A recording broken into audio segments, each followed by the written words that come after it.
Mister Niranjan sir Deshpande. Yes your honour. Court ನಿಮ್ಗೆ 10 ನಿಮಿಷ ಕಾಲಾವಕಾಶ ಕೊಟ್ಟಿತ್ತು, ಅದು ಮುಗೀತು.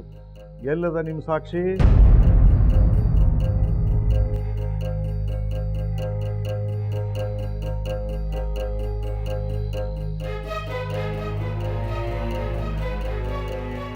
ಯುವರ್ ಆನರ್, ಇಲ್ಲೇ ದಾರಿ ಒಳಗಿದ್ದಾರ, ಸ್ವಲ್ಪ ಹೊತ್ತಿನಾಗ ಬಂದುಬಿಡ್ತಾರ.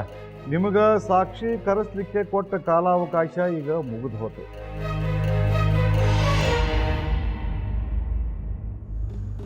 ನಿಮ್ಮ ಸಾಕ್ಷಿ ಬರಲಿಲ್ಲ. ನಿಮ್ಮ ಸಾಕ್ಷಿ ಎಲ್ಲದ ಅಂತ ನಿಮಗ ಗೊತ್ತಿಲ್ಲ.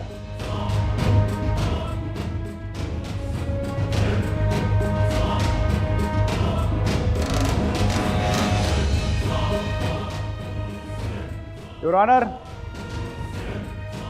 ನಿರಂಜನ್ ಸರ್ ದೇಶಪಾಂಡೆ ಅವರು ಈಗಾಗಲೇ ಕೋರ್ಟಿನ ಬಾಳ್ ಸಾಮಿಯನ್ನು ಹಾಳು ಮಾಡ್ಯಾರ. ಇನ್ನೂ ಹಾಳು ಮಾಡ್ಲಿಕ್ಕೆ ಅವಕಾಶ ಕೊಡ್ಕೂಡ್ದು ಅಂತ ಹೇಳಿ ಈ ಕೋರ್ಟ್ನ ನಾನು ವಿನಂತಿಸ್ಕೊಳಕತ್ತೇನೆ.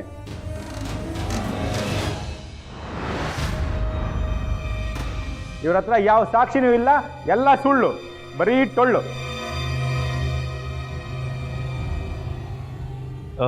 ಯುವರ್ ಆನರ್, ಕೆಲವು ಜನ ನನ್ನ ಸಾಕ್ಷಿನ ದಾರಿ ಒಳಗೆ ತಡಿಲಿಕ್ಕೆ ಪ್ರಯತ್ನ ಮಾಡ್ಯಾರ. ಅದಕ್ಕೆ ಸ್ವಲ್ಪ ತಡ ಆಗದ. ತಾವು ಸ್ವಲ್ಪ ಸಮಯಾವಕಾಶ ಕೊಡೋದಾದ್ರ. ಇಲ್ಲ, ಆಗೋದಿಲ್ಲ. 10 ನಿಮಿಷ ಕೊಟ್ಟಾಗ್ಯದ, ಇನ್ನು ಆಗೋದಿಲ್ಲ.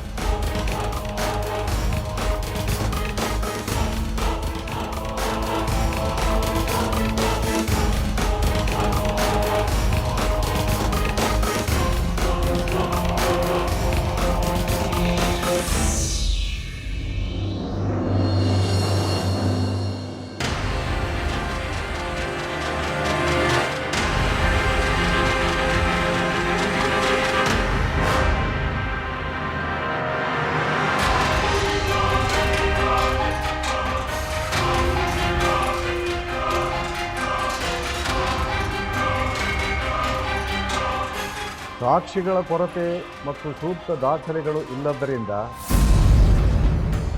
ಎರಡೂ ಕಕ್ಷಿದಾರರ ವಾದ ವಿವಾದಗಳನ್ನು ಕೇಳಿದ ಮೇಲೆ ಈ ಕೋರ್ಟು ಯಾವ ನಿರ್ಧಾರಕ್ಕೆ ಬಂದದ ಅಂತಂದ್ರೆ,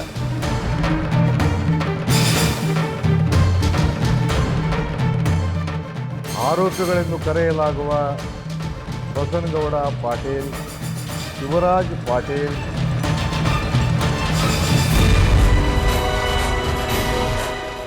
ಸಾಹೇಬ್ರ,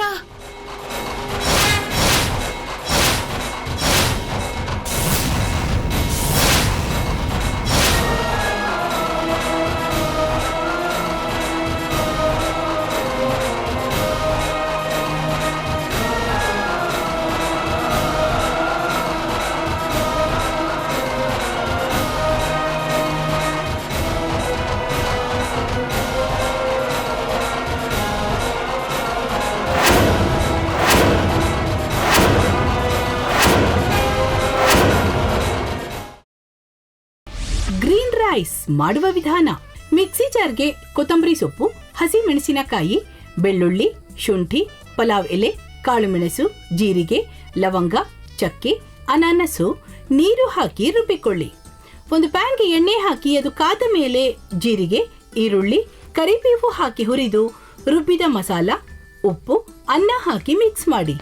ಒಂದು ಚಿಕ್ಕ ಪ್ಯಾನ್ಗೆ ತುಪ್ಪ, ದ್ರಾಕ್ಷಿ, ಗೋಡಂಬಿ ಹಾಕಿ ಹುರಿದು ಕಲಸಿದರೆ ಗ್ರೀನ್ ರೈಸ್ ಸವಿಯಲು ಸಿದ್ಧ. ಅವಳು ಕೇಳೋ ಹಾಗಿದ್ದಿದ್ರೆ ಎಲ್ಲ ಯಾವತ್ತೋ ಸರಿ ಹೋಗ್ತಾ ಇತ್ತು.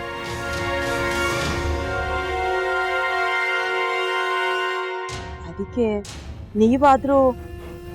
ಏನು? ನಾನಾದ್ರೂ ಏನತ್ತೆ? ಅವಳ ಹತ್ರ ಬಂದು ನೀನ್ ಸೋಲೋದ್ ಬೇಡ, ನಾನೇ ಸೋಲ್ತೀನಿ, ನೀ ನಮ್ಮ ತಂದೆಗೆ ಅವಮಾನ ಮಾಡಿದ್ರು ಪರವಾಗಿಲ್ಲ, ದಯವಿಟ್ಟು ಮನೆಗೆ ಬಾ ಅಂತ ಬೇಡ್ಕೋಬೇಕಾ? ಹಾಗೆಲ್ಲ ಅಳಿ ಅಂದ್ರೆ ಸಂಸಾರ ಅಂದ್ಮೇಲೆ ಇಂಥದೆಲ್ಲ ಏನಾದ್ರೂ ಒಂದು ಇದ್ದೇ ಇರುತ್ತೆ. ಹೋರಾಟ ಮಾಡಿದ್ಲು.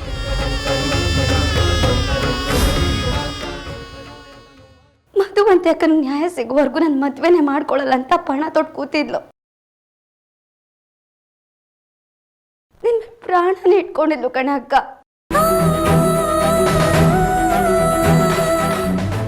ಅವಳು ಮೈ ಮೇಲೆ ನೀನು ಸೇರ್ಕೊಂಡು ಅವಳ ಸಂಸಾರನ ಹಾಳು ಮಾಡ್ತಿದ್ಯಲ್ಲೇ.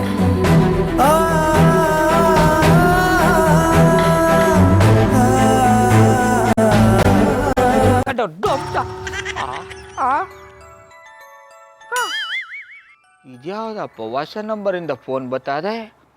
ಆ ಫೋಟೋ ತಗೊಂಡವೇನಾದ್ರು ಬೇರೆ ನಂಬರಿಂದ ಮಾಡಿರ್ಬೋದಾ? ತೊಂದರೆ ಇಲ್ಲ, ಎತ್ತು ಬಿಡು. ಹಲೋ, ಏಯ್ ಪಟ್ಟಾಪಟ್ಟಿ ಚಡ್ಡಿ ಬನಿಯನ್, ಏನೋ ಮಾಡ್ತಾ ಇದ್ಯಾ? ಶಿವನೇ ಶಂಭುಲಿಂಗ, ನಿನ್ನ ಜೊತೆಗೆ ಮಾತಾಡ್ದವನೇಲಪ್ಪ. ಅಲ್ಲ ಶಿವ, ಯಾಕೆ ಹಿಂಗೆ ಫೋನ್ ಮಾಡಿ ನಂಗೆ ಜಂತುಳ ಬಿಡ್ತಾ ಇದೆ? ಏಯ್ ವಾಯ್ಸ್